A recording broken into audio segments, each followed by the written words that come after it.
Alrighty, so the news has just dropped, so let's look over this thing.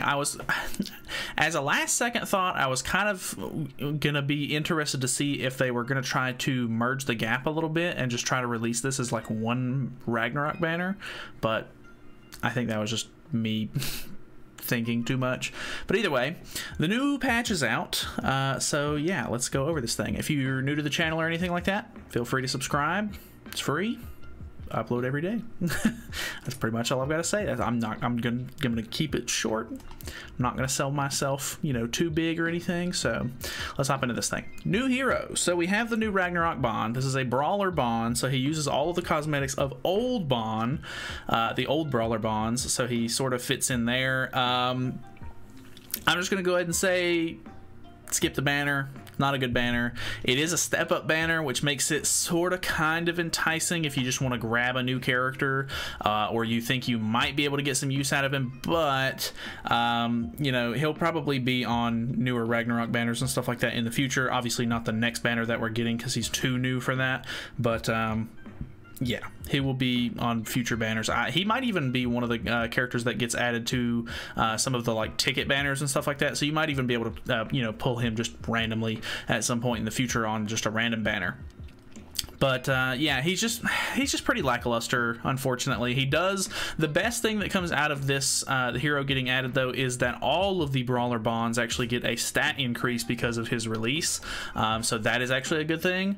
But altogether, not really all that good. You probably just, yeah, unless you've already just invested into Brawler Bond and you've been using Brawler Bond like previously sometime during your gameplay, and you just have all of the cosmetics and stuff like that ready to go, I just don't think that I can really recommend it. I kind of want to grab one copy, but I'm gonna save out because there's been some leaks about, you know, more slime stuff, and I'm really interested to see what ends up coming next. I'm way more interested in the next banner because the next character actually is going to be really good for the deer boss, so I definitely recommend, if you're interested in that at all, to for sure skip this.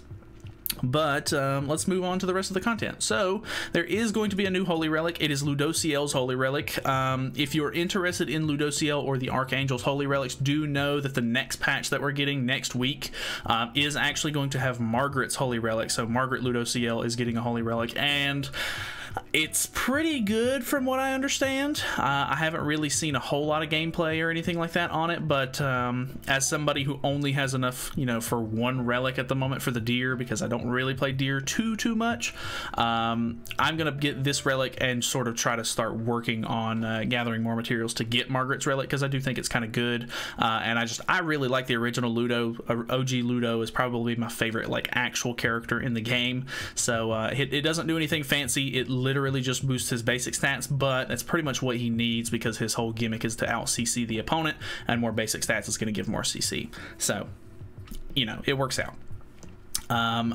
So the next thing we have is a new Hawk Pass. I have to say, I really don't care too much about Hawk Pass anymore. Like, I mean, I do like when they add new cosmetics and stuff like that, but King, you know, the new King has already gotten a Christmas outfit at this point. They could have easily just given anyone that doesn't have like a 5th set some sort of, you know, costume here instead of King. King got a seasonal outfit during Christmas. Would have been really nice if he, you know, even then, like this new Sariel that just came out, she got a Valentine's Day costume as well. So I don't know what their fascination with giving characters that already have an extra outfit more outfits is, instead of, you know, trying to pad out other characters a little bit more to give them more CC and stuff like that. But it disappoints me greatly. So kind of wish that they would sort of take a look, because there's tons of characters in the game that don't have like all of their cosmetics. Death Pierce would be a really good character to get some extra outfits. Not that anybody really uses her, but Deldry needs more outfits. You know, Twigo could use more outfits. Anybody really. There's a ton of characters that don't have full outfits or good outfits as well. So I mean, I don't know what their fascination with it is. So either way, because I mean, most of the time people aren't actually buying well, I mean, I don't know what the statistics are on people buying the Hawk Pass or not, but you know, I don't think people are buying these outfits with gems. They're more or less just saving up Hawk Pass points until it's a character that they need an outfit for, and then they'll just buy them with the points. So I don't know, I could be wrong on that, but That's what I would imagine people are doing. That's what I would recommend doing. They are bringing back this Brawler Bond outfit, of course, because, you know, it's Brawler Bonds week, I guess. So that's kind of nice if you want to grab that. And you have the extra points for it, and you're summoning for the character. It's a pretty cool set. They gave it out for free from an event at one point, I'm pretty sure. So, it's alright. Looks kind of cool. Hawk Pass rewards, pretty much normal as always. Consecutive purchase bonus, of course. Bug fix. Fix the skill search tool where Abyss was categorized as a debuff. Okay. New event. So... they're doing another Final Boss Legend difficulty, which I have to say is definitely the weaker of the two. I would much rather prefer them do a regular Final Boss rerun instead of a Final Boss Legend, because we do get the crown for Bon, and even the exchange shop actually has the crown for Elaine, which is kind of cool, I guess, but the new Elaine isn't going to get the crown, which is, you know, kind of a shaft there. People don't really use old Elaine anymore. I do kind of like the Final Boss outfits for both of these characters. Like, they're actually pretty cool, but this isn't, you know, this was going to be for Nunchuck Bon, if I'm not mistaken. I think it's only for Nunchuck Bon. Could be wrong on that, actually, but I don't know, man. Final Boss Legend kind of sucks. Like, the exchange shop is, you know, or the event itself is going to be a little bit harder. I don't know how hard this one is, you know, comparatively to like any of the other ones at this point, but it's a little bit harder because it's like a hell difficulty sort of thing, or legend difficulty technically. There's like 5 missions that you can do to get like 1 gem apiece, which is pretty lackluster, pretty disappointing in my opinion. Whereas like the regular Final Boss, whenever they do those, depending on what bracket you end in, you can get upwards of 30 diamonds. So I just think that these are super disappointing. You don't even get these Final Boss outfits from the legend difficulty runs either. You just get the crown for the first clear, and it just kind of sucks. Like, I hate to say it like that, but like, they're just kind of lame. Not a big fan of that. So they do give a whole lot of information on like what the characters actually do, so you can start planning a team and everything like that. I'm pretty sure the JP players have already, you know, messed around with this enough to where I'll just look for, you know, a good JP team that works, and just relay that to you guys whenever the patch comes out. Here's the missions. These 2 top missions actually can reward you with higher, you know, diamonds, but you literally have to be either the person in 1st, 2nd, or 3rd place to get any extra diamonds besides 1. So that's 3 people who benefit from that, which is pretty lame.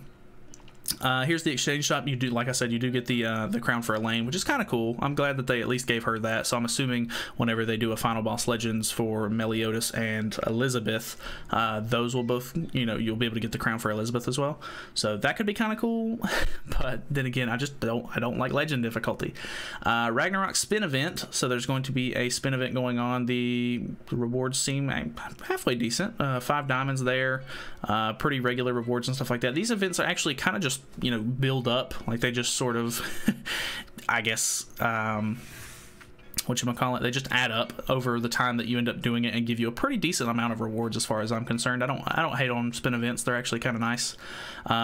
Daily details: use Coins of Prophecy 1 to spin and receive random rewards. These are all the areas that you actually acquire the coins. You get 30 per day, so just know that if you're wanting to do it as much as possible, which normally these events end up lasting a little too long if you're getting all 30 per day, you can normally end up knocking these out within like a couple of days, and then you just get a bunch of extra coins that you have to sell after the event's over.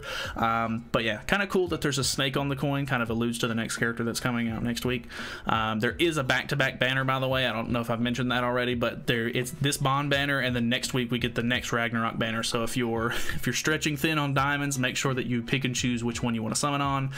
The next banner is going to be a lot more, value heavy. There's going to be Magelda, Brunhild, Thonar, a couple of the actual like Ragnarok characters and stuff like that on the next banner. So if you're still summoning on Deanne's banner, maybe don't do that if you're just going for Magelda, because the next banner is actually going to have her on it and probably be better value for you. New battle event involving Thonar. I'm assuming it's going to be something Ragnarok related. And then yeah, a bunch of the 7 Deadly Sins second anniversary events are going to be ending. Festival draw event extended, so before 4/14 or before 4/4, extended until 5/16 to be announced in a separate notice. So are they extending the Deanne banner? Okay, that's kind of interesting, I guess. These bundles are going to be going away. Hawk Pass limited outfit for ELAT is also going away. So if you need that ELAT costume, make sure you grab that out of the Hawk Pass rewards if you haven't already. And then that's pretty much it. So kind of a weird week. The Final Boss Legend is a little bit of content, kind of. I'm pretty sure next update is going to be a lot more interesting because it's a banner that's actually halfway decent with a new character that's going to help quite a bit on the deer.